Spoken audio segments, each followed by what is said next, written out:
स्वागत है दोस्तों आप सभी का। जितने भी विद्यार्थी सेकेंड पाली में एग्जाम देने जा रहे हैं, आज का पेपर आप लोगों का जो सेकेंडरी स्कूल एग्जामिनेशन 2025 के वार्षिक परीक्षा का साइंस का पेपर जो है सेकेंड पाली वाले के लिए देख लीजिए। बिल्कुल आपका जो है ना यह वायरल पेपर है। देखिए हम लोग ओरिजिनल पेपर नहीं बना पाएंगे क्योंकि ओरिजिनल पेपर बनाने पर आप देखिए पकड़े जाते हैं हम लोग, तो बिल्कुल इसके लिए हमारी चैनल बंद हो सकती है। तो आपके लिए हम बिल्कुल ये 212 वाले यानी सेकेंड पाली वाले के जो वायरल पेपर जो एग्जाम में आपको देखने के लिए मिलेगा ना, वही पेपर को यहाँ टाइप करके बनाया गया। देखिए आपको खंड अ से जो है वो 19% देखने के लिए मिलेगा, जो 1 से 80 होगा 40-80% का जो है होगा ना, सही से उत्तर आपको ओएमआर शीट में देना होगा। तो बिल्कुल यह जो है ना वायरल पेपर है आपके बोर्ड एग्जाम में देखने के लिए मिलेगा। तो अगला प्रश्न की ओर चलेंगे, बढ़ेंगे फटाफट। सब कोई इस क्लास से जुड़ जाइए, इस वीडियो को देख लीजिए। इस क्लास को अगर पूरा देख कर जाइएगा ना तो 100% आपका 40 ऑब्जेक्टिव प्रश्न सही करके आइएगा। तो पहला प्रश्न है कि निम्नलिखित में किसका अपर्तनांक सबसे कम होगा। तो देखिए अपर्तनांक सबसे कम किसका होगा, तो याद रखिए कि पानी का अपर्तनांक सबसे कम होगा। ऑप्शन सी करके आइएगा। बिल्कुल एग्जाम में यह प्रश्न पूछा जाएगा।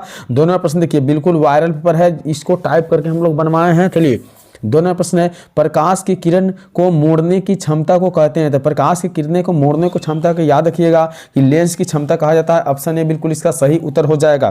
चलिए फटाफट आगे बढ़ते हैं। 3 नंबर प्रश्न है कि घरेलू वैद्युत परिपथ में प्रत्यावर्ती धारा की आवृत्ति होती है। तो 3 नंबर प्रश्न को याद करके जाइए कि 50 हर्ट्ज होता है। घरेलू वैद्युत परिपथ में प्रत्यावर्ती धारा की आवृत्ति कितनी होती है, 50 हर्ट्ज होती है। 4 नंबर प्रश्न है विभक्त वलय प्रयुक्त होता है। विभक्त वलय कहाँ प्रयुक्त होता है, याद करके जाइए कि यह जो होता है ना डीसी मीटर में प्रयुक्त होता है। ऑप्शन बी बिल्कुल इसका सही उत्तर है, डीसी मीटर में प्रयुक्त होता है। चलिए 5 नंबर प्रश्न देखिए फटाफट। हम लोग इस क्लास को शुरू करेंगे और शुरू करने के बाद जल्दी ही अंत कर लेंगे। 15 से 20 मिनट में इस क्लास को खत्म किया जाएगा। बिल्कुल वायरल ऑब्जेक्टिव पेपर है। सेकेंड पाली वाले जितने विद्यार्थी इस पेपर को जल्दी देख कर जाइए। अवतल लेंस द्वारा प्रतिबिंब प्राप्त होता है। तो अवतल लेंस द्वारा बाबू प्रतिबिंब प्राप्त होता है। देख लीजिए कहाँ होता है, इनमें से सभी में, जैसे छोटा में और सीधा में और आभासी, यानी अवतल लेंस द्वारा प्रतिबिंब प्राप्त होता है तो छोटा भी होता है, सीधा भी होता है और आभासी भी होता है। इनमें से सभी इसका सही उत्तर हो जाएगा। 7 नंबर प्रश्न देखिए बाबू, दिया हुआ कि निम्नलिखित में कौन सा पदार्थ बिना ज्वाला के जलता है। तो बिना ज्वाला के जलने वाला पदार्थ क्या है, याद कर लीजिए एग्जाम में आया है, कोयला जो है बिना ज्वाला के जलता है। ऑप्शन डी बिल्कुल इसका सही उत्तर हो जाएगा। चलिए 7 नंबर प्रश्न देखिए आपके सामने दिखाई दे रहा है, फ्यूज विद्युत फ्यूज आधारित होता है। विद्युत फ्यूज आधारित होता है धारा के ऊष्मीय प्रभाव। ऑप्शन ए बिल्कुल इसका सही उत्तर हो जाएगा। जितने भी विद्यार्थी इस क्लास से जुड़े हुए हैं या अभी इस क्लास से जुड़ रहे हैं, बिल्कुल एक बार सभी को इस वीडियो को लाइक करके इस यूट्यूब चैनल को सब्सक्राइब करके अपने प्यारे दोस्तों के पास शेयर जरूर कर दीजिएगा। 8वां प्रश्न है, हीरे का अपवर्तनांक कितना है। देखिए एग्जाम में जरूर आया है, पेपर में छपा हुआ है। हीरे का अपवर्तनांक कितना होता है, याद करके जाइए कि हीरे का अपवर्तनांक जो है ना 2.42 होता है। ऑप्शन डी बिल्कुल इसका सही करके आइएगा। अगला प्रश्न है, विद्युत शक्ति का SI मात्रक क्या होता है। याद कर लीजिए विद्युत शक्ति का SI मात्रक वाट होता है। ऑप्शन ए बिल्कुल इसका सही उत्तर हो जाएगा। चलिए 10 नंबर प्रश्न देखिए, दिया हुआ है कि फ्लेमिंग के वाम हस्त नियम में बाएं से हाथ का माध्यमा संकेत करती है। तो फ्लेमिंग के वाम हस्त नियम में बाएं हाथ का माध्यमा संकेत करती है। 10वें प्रश्न का उत्तर करके आइएगा। बिल्कुल चालक में प्रवाहित धारा की दिशा को, ऑप्शन सी करके आइएगा। ऑप्शन सी चालक में प्रवाहित विद्युत धारा के दिशा को। 11वां प्रश्न देखिए, दिया हुआ है कि चुंबक के भीतर चुंबकीय क्षेत्र रेखाओं की दिशा क्या होती है। तो चुंबक के भीतर जो है ना चुंबकीय क्षेत्र रेखाओं की दिशा याद करके जाइएगा, एग्जाम में आएगा। यह उत्तर ध्रुव से दक्षिण ध्रुव की ओर होता है। ऑप्शन ए बिल्कुल सही उत्तर हो जाएगा, उत्तर ध्रुव से दक्षिण ध्रुव होगा। 12वां प्रश्न है, नाभिकीय ऊर्जा का स्रोत निम्न में से कौन सी है। याद कर लीजिए नाभिकीय ऊर्जा का स्रोत जो है ना यूरेनियम होगा। बिल्कुल वायरल ऑब्जेक्टिव प्रश्न है, आपके एग्जाम में यही सेकेंड पाली वाले के लिए देखने के लिए मिलेगा। चलिए 13वां प्रश्न देखिए, पवनों का देश कहा जाता है। पवनों का देश किसे कहा जाता है, तो याद रखिएगा डेनमार्क को पवनों का देश कहा जाता है। ऑप्शन सी इसका बिल्कुल सही उत्तर करके आइएगा। 14वां प्रश्न है, चुंबकीय क्षेत्र एक ऐसी राशि है जिसमें होते हैं। चुंबकीय क्षेत्र एक ऐसी राशि है जिसमें क्या होते हैं, तो याद रखिएगा परिमाण होते हैं और दिशा होते हैं। ए और बी दोनों करके आइएगा। ऑप्शन सी बिल्कुल इसका सही उत्तर हो जाएगा। चलिए बाबू 15वां प्रश्न देखिए, बिल्कुल इस क्लास को देख कर ही आप लोग द्वितीय पाली के एग्जाम देने जाइएगा। 15वां प्रश्न है कि प्रकाशिक माध्यम कितने प्रकार के होते हैं। प्रकाशिक माध्यम कितने प्रकार के होते हैं, देख कर जाइए, 2 प्रकार के होते हैं। ऑप्शन बी बिल्कुल इसका सही उत्तर हो जाएगा। तारों के टिमटिमाने का कारण क्या होता है। तारों के टिमटिमाने का मुख्य कारण जो होता है ना वायुमंडलीय अपवर्तन होता है। ऑप्शन सी बिल्कुल इसका सही उत्तर हो जाएगा। 17वां प्रश्न है कि आमीटर का प्रतिरोध होता है। तो आमीटर का प्रतिरोध कितना होता है, तो बहुत छोटा है। ऑप्शन सी बिल्कुल इसका सही उत्तर हो जाएगा। चलिए बढ़ते हैं अगले प्रश्न की ओर। 18वां प्रश्न है, खिलौना में किस सेल का उपयोग होता है। तो याद करके रखिए खिलौना में जो है ना सूखा सेल का उपयोग होता है। ऑप्शन ए बिल्कुल इसका सही उत्तर हो जाएगा। कार्य करने की क्षमता को क्या कहते हैं? तो कार्य करने की क्षमता को हम ऊर्जा कहते हैं। ऑप्शन सी बिल्कुल इसका सही उत्तर हो जाएगा। अगला प्रश्न देखिए 20वें प्रश्न है कि लेंस की फोकस दूरी एफ और वक्रता त्रिज्या में क्या संबंध होती है? तो फोकस दूरी एफ और वक्रता त्रिज्या में जो संबंध होती है ना, वह एफ बराबर r/2, एफ बराबर r/2 होता है। ऑप्शन बी बिल्कुल इसका सही। बिल्कुल एग्जाम में यही पेपर में छपा हुआ है। यह वायरल ऑब्जेक्टिव प्रश्न है, बिल्कुल ओरिजिनल प्रश्न को नहीं बनाया जाता है वीडियो, इसलिए इसकी टाइपिंग वीडियो बना रहे हैं। देखिए 21वें प्रश्न को याद कर लीजिए, सभी को रट लीजिए। निम्न में से किस माध्यम का अपवर्तनांक अधिक होता है? तो हीरा का अपवर्तनांक अधिक होता है, याद कर लीजिए डी इसका सही उत्तर हो जाएगा। 22वां प्रश्न है कि सामान्य दृष्टि के लिए सुस्पष्ट दृष्टि का अल्पतम दूरी क्या होगा? तो सबसे कम जो दूरी होता है ना, याद कर लीजिए एग्जाम में आ रहा है। ऑप्शन बी बिल्कुल करके आइएगा सही। चलिए 23वां प्रश्न है नाइक्रोम में कौन से तत्व होते हैं? नाइक्रोम में कौन से तत्व होते हैं? तो ऑप्शन है निकेल एवं क्रोमियम होते हैं। ऑप्शन ए बिल्कुल इसका सही उत्तर हो जाएगा। 24वां प्रश्न देखिए दिया हुआ है कि इलेक्ट्रॉन पर कितना आवेश होता है? इलेक्ट्रॉन पर आवेश याद करके जाइए 1.6 × 10⁻19 जूल होता है। ऑप्शन डी बिल्कुल इसका सही उत्तर हो जाएगा। 25वां प्रश्न विभवांतर का एसआई मात्रक है। विभवांतर का एसआई मात्रक क्या होगा? याद करके जाइए एग्जाम में ऑप्शन सी अर्थात वोल्ट होगा। विभवांतर का एसआई मात्रक वोल्ट होता है। 26वां प्रश्न देखिए विभवांतर मापने वाले यंत्र को क्या कहते हैं? तो विभवांतर मापने वाले यंत्र को याद रख लीजिए कि इसे हम लोग वोल्ट मीटर कहते हैं। ऑप्शन डी बिल्कुल इसका सही उत्तर हो जाएगा। 100% एग्जाम में सही प्रश्न देखने के लिए मिलेंगे, यह वायरल ऑब्जेक्टिव पेपर है। 27वां प्रश्न है कि ऊर्जा का एसआई मात्रक क्या होगा? ऊर्जा का एसआई मात्रक क्या होगा? याद कर लीजिए जूल होगा ऊर्जा का एसआई मात्रक। ऑप्शन डी बिल्कुल इसका सही उत्तर हो जाएगा। 28वां प्रश्न जिप्सम का रासायनिक सूत्र है। जिप्सम का रासायनिक सूत्र याद कर लीजिएगा कि यह CaSO4 × 2H2O है। CaSO4 × 2H2O है। ऑप्शन बी बिल्कुल इसका सही उत्तर हो जाएगा। 29वां प्रश्न क्लोरीन की परमाणु संख्या, क्लोरीन अर्थात Cl की परमाणु संख्या क्या है? तो क्लोरीन की परमाणु संख्या याद करिएगा, एग्जाम में देखने के लिए मिलेगा कि यह 17 होता है। क्लोरीन Cl 17 होता है। ऑप्शन डी बिल्कुल इसका राइट उत्तर हो जाएगा। चलिए बढ़ेंगे अगले प्रश्न 30वां प्रश्न की ओर। देखिए 30वां प्रश्न में दिया हुआ है कि सामान्यतः एथेनॉल को क्या कहा जाता है? सामान्यतः एथेनॉल को क्या कहा जाता है? 30वें प्रश्न का जरा उत्तर कीजिए फटाफट। इसका उत्तर एल्कोहल हो जाएगा। ऑप्शन ए बिल्कुल इसका सही उत्तर होगा। अगले प्रश्न कली चूना का रासायनिक अनुसूत्र क्या है? तो कली चूना का रासायनिक अनुसूत्र याद कर लीजिएगा कि CaO होता है। ऑप्शन बी बिल्कुल इसका सही उत्तर हो जाएगा CaO। अगले प्रश्न देखिए 32वां प्रश्न पूछा गया है कि जल के वैद्युत अपघटन में कैथोड पर कौन सी गैस मुक्त होती है? जल के वैद्युत अपघटन पर जो है ना कैथोड का कौन सी गैस मुक्त होती है? तो याद कर लीजिए कि यह हाइड्रोजन गैस मुक्त होती है। ऑप्शन बी बिल्कुल इसका राइट उत्तर हो जाएगा। चलिए बढ़ते हैं अगले प्रश्न की ओर। देखिए 33 नंबर प्रश्न में दिया हुआ है कि बेकिंग सोडा का रासायनिक सूत्र क्या है? तो बेकिंग सोडा का रासायनिक सूत्र याद कीजिएगा ऑप्शन ए अर्थात NaHCO3। ऑप्शन ए बिल्कुल इसका सही उत्तर हो जाएगा। जल्दी जितने भी विद्यार्थी सेकेंड पाली में एग्जाम देने जा रहे हैं ना, सभी इस वीडियो को इस क्लास को देख कर ही जाइएगा एग्जाम देने। कौन सा पदार्थ नीले लिटमस पत्र को लाल कर देता है? तो नीले लिटमस पत्र को लाल करने वाला जो पदार्थ होता है ना, इस प्रश्न का सही उत्तर याद कर लीजिएगा कि वो अम्ल होता है। ऑप्शन ए बिल्कुल इसका सही उत्तर हो जाएगा। अगले प्रश्न है मिल्क ऑफ मैग्नीशियम का पीएच मान क्या होता है? तो मिल्क ऑफ मैग्नीशियम का पीएच मान 10.5 होता है। ऑप्शन डी 35 का ऑप्शन डी बिल्कुल सही उत्तर हो जाएगा। 36वां प्रश्न देखिए दिया हुआ है 36वां प्रश्न दिया हुआ है कि निम्न में कौन अधातु चमकीला होता है? तो देखिए आयोडीन अधातु चमकीला होता है। ऑप्शन ए बिल्कुल इसका सही उत्तर हो जाएगा। अधातु आयोडीन चमकीला होता है, याद करके जाना है, बिल्कुल एग्जाम में आया हुआ है। 37वां प्रश्न है निम्न में से कौन सा धातु अत्यधिक अभिक्रियाशील होता है? तो अत्यधिक अभिक्रियाशील सोडियम होता है। ऑप्शन बी Na बिल्कुल सही उत्तर हो जाएगा। 38वां प्रश्न ऑक्सीजन परमाणु के बाह्यतम कक्षा में इलेक्ट्रॉनों की संख्या होती है। तो ऑक्सीजन परमाणु की बाह्यतम कक्षा में इलेक्ट्रॉनों की संख्या कितनी होती है? जरा उत्तर कीजिए फटाफट। 38वां प्रश्न का सही उत्तर आप लोगों का हो जाएगा ऑप्शन बी अर्थात 6 होती है। अगले प्रश्न की ओर बढ़ेंगे। 39वां प्रश्न में पूछा गया बाबू 39वां प्रश्न देखिए दिया हुआ है कि ब्यूटेनॉन एक कार्बन यौगिक है जिसका क्या है प्रक्रियात्मक समूह होता है। तो 39वां प्रश्न का सही उत्तर याद कर लीजिए कीटोन होगा। ऑप्शन सी बिल्कुल इसका सही उत्तर हो जाएगा, कीटोन हो जाएगा। चलिए जितने भी विद्यार्थी इस क्लास से जुड़े हुए हैं ना, फटाफट इस क्लास को एक बार लाइक कर दीजिए। इस यूट्यूब चैनल पर पहली बार है तो सब्सक्राइब करके वीडियो को लाइक करिए। चलिए बाबू देखिए 40वां प्रश्न नाइट्रोजन के 2 परमाणुओं के बीच किसने आबंध बनते हैं? तो नाइट्रोजन के 2 परमाणुओं के बीच याद कर लीजिए, एग्जाम में छप गया है।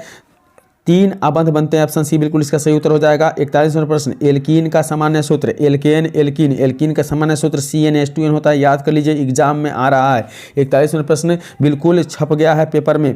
चलिए 42वां प्रश्न है कि आधुनिक आवर्त सारणी में आवर्तों की संख्या होती है, तो आधुनिक आवर्त सारणी में आवर्तों की संख्या याद कर लीजिएगा कि 7 होती है, ऑप्शन ए बिल्कुल इसका सही उत्तर हो जाएगा। समूह में ऊपर नीचे जाने से परमाणु पर आकार में क्या परिवर्तन होता है, तो परमाणु के आकार में बाबू याद रखिएगा कि परमाणु साइज बढ़ता है, ऑप्शन ए बिल्कुल इसका सही उत्तर हो जाएगा। चलिए अगला प्रश्न की ओर बढ़ते हैं। 44वां प्रश्न देखिए क्या दिया हुआ है, बिल्कुल इंपॉर्टेंट प्रश्न है। इनमें से कौन इनमें से कौन अधातु तरल अवस्था में होता है, तो 44वां प्रश्न का सही उत्तर आएगा ब्रोमीन होता है, ऑप्शन बी आर ब्रोमीन बिल्कुल सही उत्तर हो जाएगा।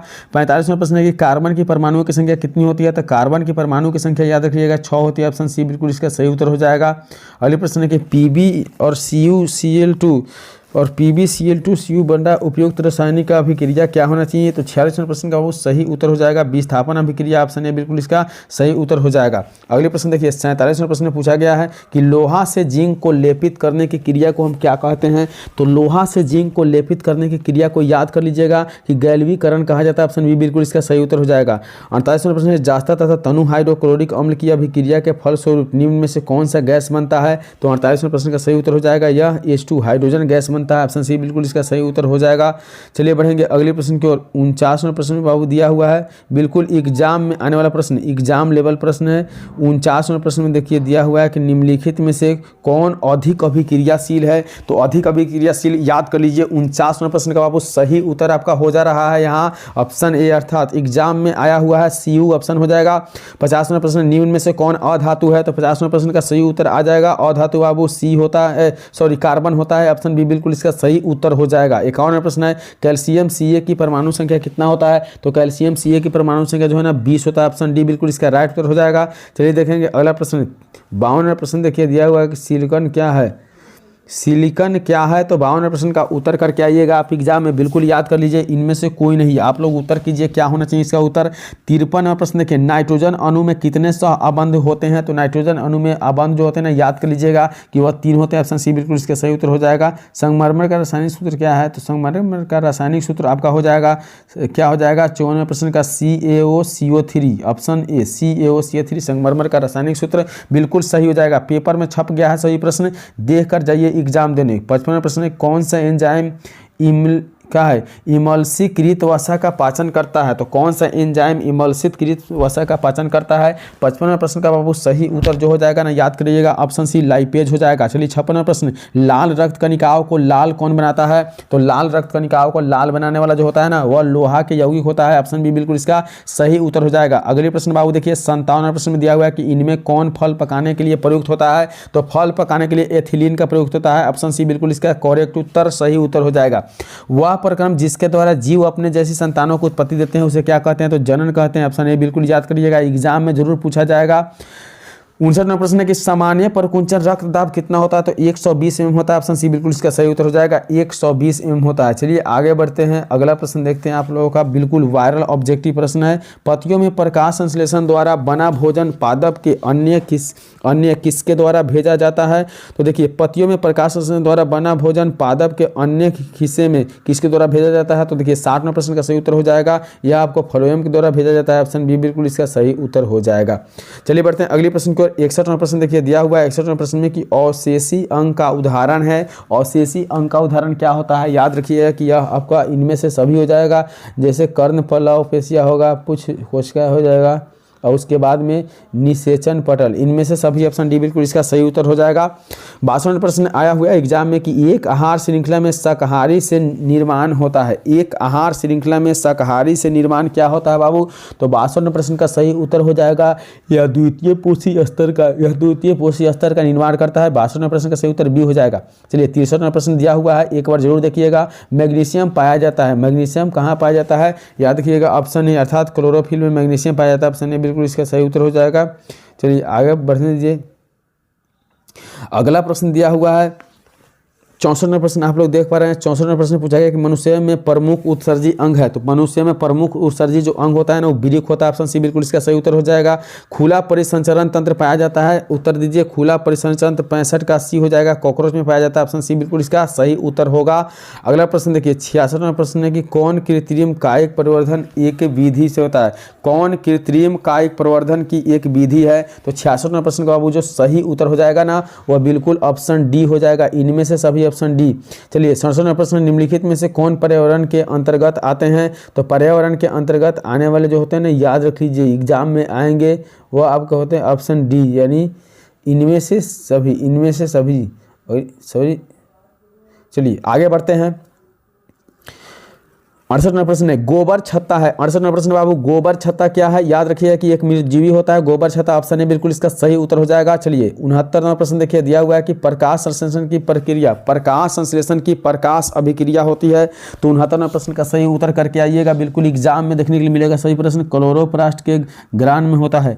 70 प्रश्न है कि जैव आवर्धन प्रदर्शित करने वाला रसायन है। तो जैव आवर्धन प्रदर्शित करने वाला रसायन जो होता है ना वो डीडीपी होता है। ऑप्शन बी बिल्कुल इसका सही उत्तर हो जाएगा। 71 प्रश्न देखिए दिया हुआ है। 71 प्रश्न में बिल्कुल वायरल ऑब्जेक्टिव प्रश्न आपके एग्जाम में मिलेगा देखने के लिए। उस पौधे का नाम बताइए जो कॉलम द्वारा कायिक प्रवर्धन को प्रदर्शित करता है। तो 71 प्रश्न का वो सही उत्तर याद करके जाइएगा। यह हो जाएगा गुलाब हो जाएगा। बिल्कुल बी सही उत्तर हो जाएगा। 72 प्रश्न है कि काला जार बीमारी किस रोगजनक के कारण होता है। तो काला जार बीमारी जो है ना किस रोगजनक के कारण होता है। तो 72 प्रश्न का वो सही उत्तर जो हो जाएगा वो ऑप्शन बी क्या हो जाएगा लेशमानिया हो जाएगा। Option B. अगले प्रश्न को बढ़ते हैं। चलिए अगले प्रश्न 72 प्रश्न का सही उत्तर क्या हुआ है। 72 प्रश्न का वो सही उत्तर हुआ है लेशमानिया। अगले प्रश्न की ओर बढ़ेंगे। 73 प्रश्न देखिए दिया हुआ है कि निम्न में से कौन सा द्विलिंगी पुष्प है। द्विलिंगी पुष्प कौन है याद कर लीजिए गुलाब जो होता है द्विलिंगी पुष्प होता है। ऑप्शन ए बिल्कुल इसका सही उत्तर हो जाएगा। मानव में ग्रास नली स्थित होती है। मानव में घ्राणग्राही स्थित होती है। सॉरी घ्राणग्राही लिखा हुआ स्थित होता है। तो 74 प्रश्न का सही उत्तर हो जाएगा इनमें से सभी यानी आंखों में कानों में नाकों में। ऑप्शन डी बिल्कुल इसका सही उत्तर हो जाएगा। 75 प्रश्न पूछा गया कि हमारे शरीर का सभी ऐच्छिक क्रियाएं नियंत्रित होती है। हमारे शरीर का सभी ऐच्छिक क्रिया नियंत्रित होती है। तो 75 प्रश्न का सही उत्तर हो जाएगा यह अनुमस्तिष्क द्वारा होती है। ऑप्शन डी बिल्कुल इसका सही उत्तर हो जाएगा। 76 प्रश्न है कि जंतुओं में वृद्धि हार्मोन स्रावित होती है। तो जंतुओं में वृद्धि हार्मोन जो स्रावित होती है ना इस प्रश्न का सही उत्तर हो जाएगा वह पीयूष ग्रंथि में होती है। ऑप्शन ए बिल्कुल इसका सही उत्तर हो जाएगा। चलिए 77 प्रश्न में दिया हुआ है कि आनुवंशिकता का सिद्धांत किसने प्रतिपादित किया था। तो आनुवंशिकता का सिद्धांत जो है ना यह आपको बता दें कि मेंडल के द्वारा दिया गया था। ऑप्शन ए बिल्कुल इसका सही उत्तर हुआ है। चलिए अगला प्रश्न देखते हैं। स्त्रियों में एक लिंगी गुणसूत्र स्त्रियों में लिंग गुणसूत्र होते हैं। तो 78 प्रश्न का सही उत्तर हो जाएगा एक्सेस। चलिए ऑप्शन बी बिल्कुल इसका सही उत्तर हो जाएगा। 79 प्रश्न निम्न में से कौन जैव निम्नकरणीय कचरा है। तो जैव निम्नकरणीय कचरा कौन है। तो 79 प्रश्न का उत्तर डी होगा पॉलीथीन जो होती है ना पॉलीथीन होती है वो कचरा होती है। 79 प्रश्न का सही उत्तर टिश्यू पेपर हो जाएगा। पॉलीथीन नहीं बाबू टिश्यू पेपर लगा कर आइएगा। Option D. चलिए 80 प्रश्न है कि निषेचन की क्रिया के पश्चात युग्मज में क्या बनता है। तो युग्मज में याद रखिएगा कि 80 प्रश्न का सही उत्तर हो जाएगा ऑप्शन बी बिल्कुल भ्रूण बनता है। तो इस वायरल ऑब्जेक्टिव में आपको 1 से 80 वायरल ऑब्जेक्टिव देखने के लिए मिला। ऑब्जेक्टिव के लिए क्लास आप लोग ज्वाइन कीजिएगा 10 बजे से। चलिए मिलेंगे अगली वीडियो में, तब तक के लिए बाय।